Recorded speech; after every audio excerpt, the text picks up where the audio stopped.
welcome to episode 60 of the Tyre and Rubber Recycling podcast. This episode is slightly different. It comes to you from Las Vegas, where David Wilson interviews Denise Kennedy, a well-known and respected California-based tyre recycling and retreading consultant.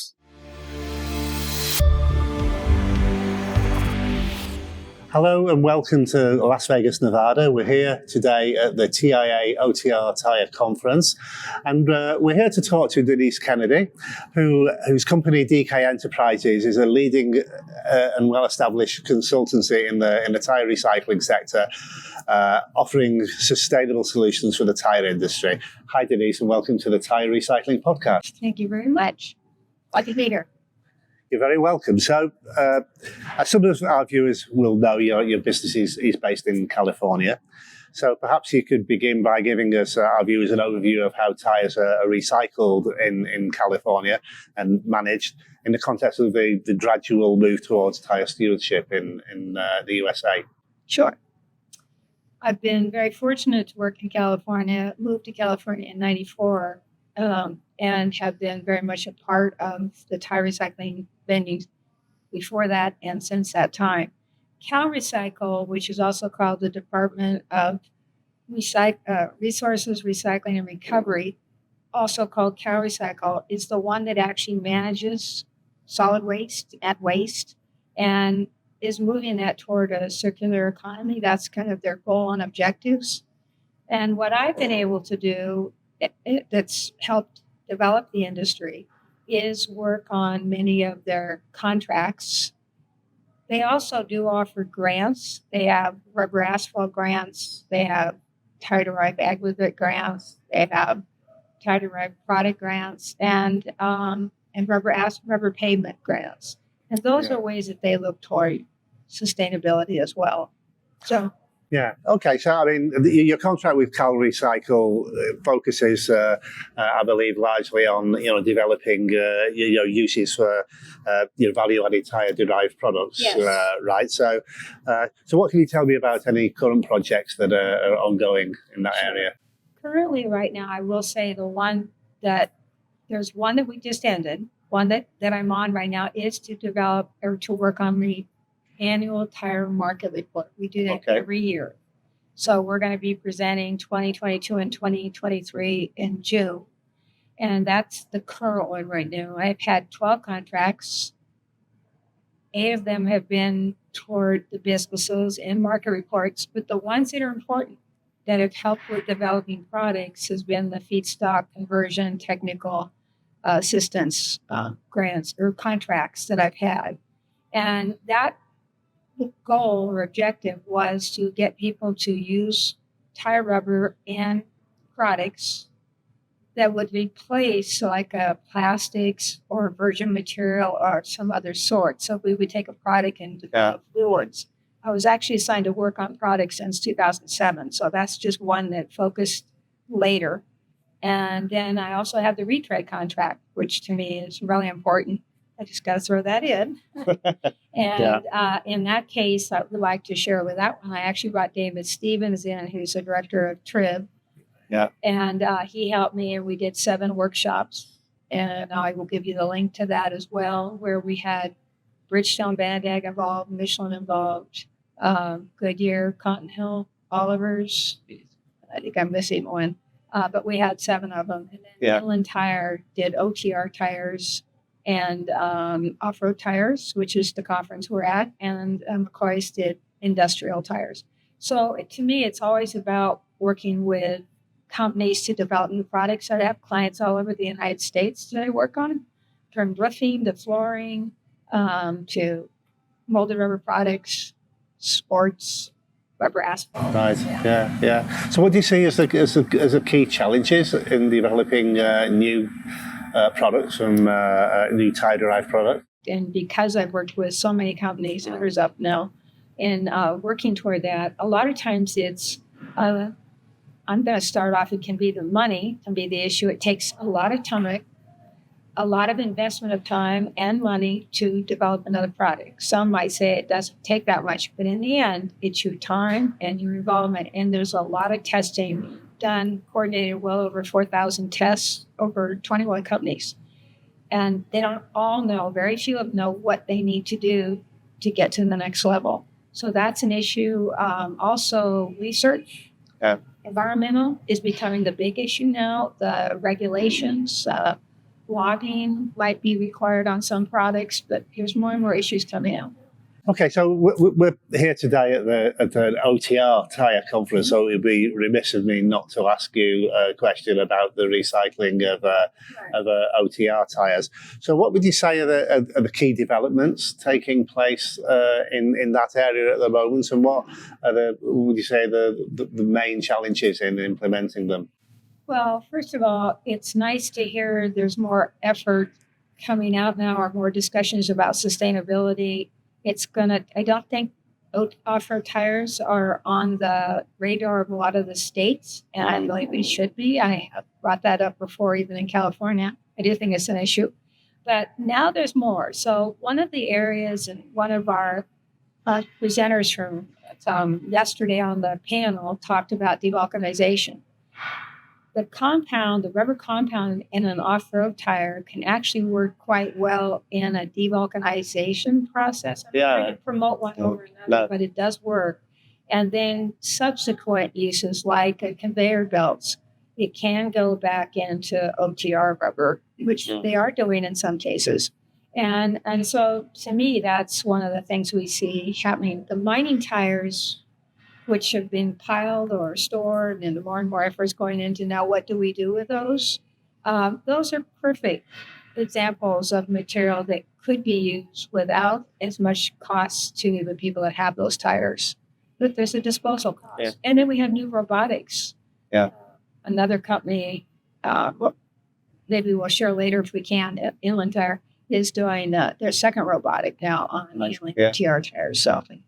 Okay, excellent. So let's change the subject a little, if we may. We had a discussion yesterday about retreading, or the role of retreading in the circular economy.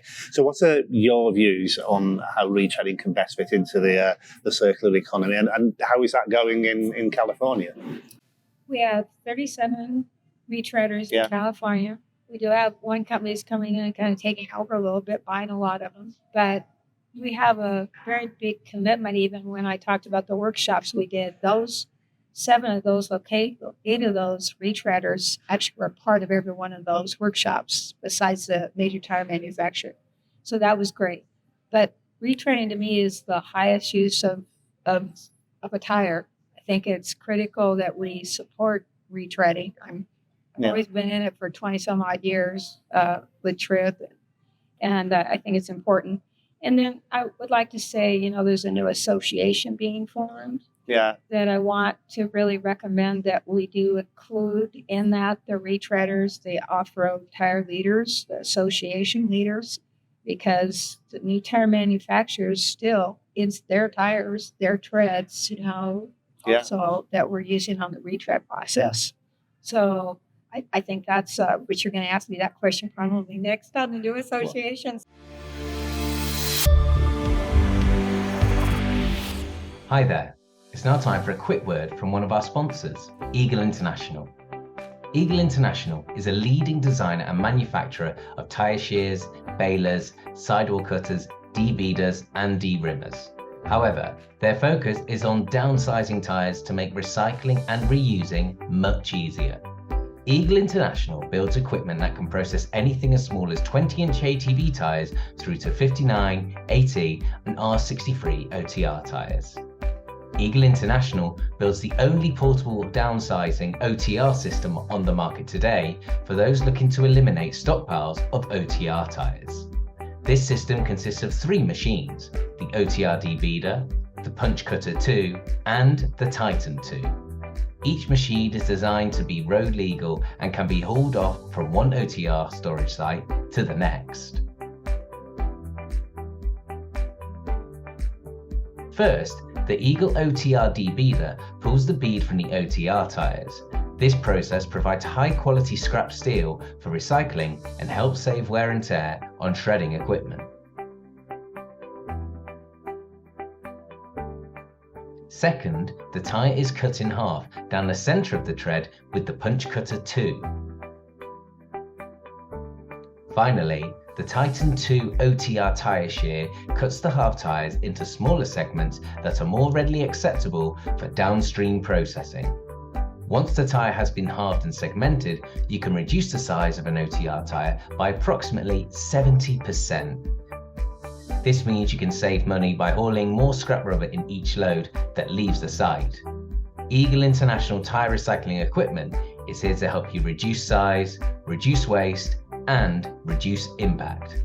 Find out more by visiting eagleequipment.com. Now, it's time to get back to the podcast.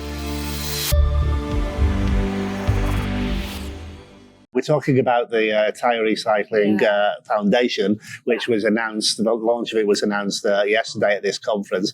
Well, I know it's early days, but how would you like to see this, this new association develop? What would you like to see as it starts to develop a strategy? I think it's exciting to sit and hear that the new tire manufacturers want to be more involved with us now in the tire and the tire recycling industry. I think it's huge. And every time I talk to a manufacturer that now knows it might be coming, they get excited because what we need is we're trying to solve a problem as an industry of recycling the tires kind of without the support necessarily. In some ways we do with conferences, but now it looks like we're going to have suppliers and technical people and a lot more people involved. And now we just have to make sure everybody is involved that plays part in this role in this association. And that's real important. That's the next step. Yeah. Right. Yeah, absolutely. But I think it could be good. And but people are asking, where's the money going to go? How's it going to work? And I don't have those answers yet. So I think it's being formed. Yeah. Well, I mean, that's something that will surely develop in the coming months. There are precedents for it, and there's the Azure network in Germany, which is a sort of fairly similar, association, if you like, which has been going for a couple of years, and it'd be interesting to see how this new association in the US develops. If it develops along the same lines as they've managed in Germany. So it'd be interesting to see. Well, we need help on legislative issues because as these environmental topics come up, and all of a sudden it's like, the 6 ppd from the fish, the salmon, these issues hit, and then we don't have a backup plan necessarily. Right. There has been a small group of a few individuals in it working on that. I'm on many committees as well but we need more support. I'm hoping with this new effort and more input from the tire recycling industry and the retreaders and the OTR people and the mining tire people that then it could be phenomenal. Let's hope so, yeah. Okay, well, Denise, thank you very much for your time today. Really appreciate it. And, I hope to see you again back on one of our podcasts very soon. Thank you very much. Okay, thank you.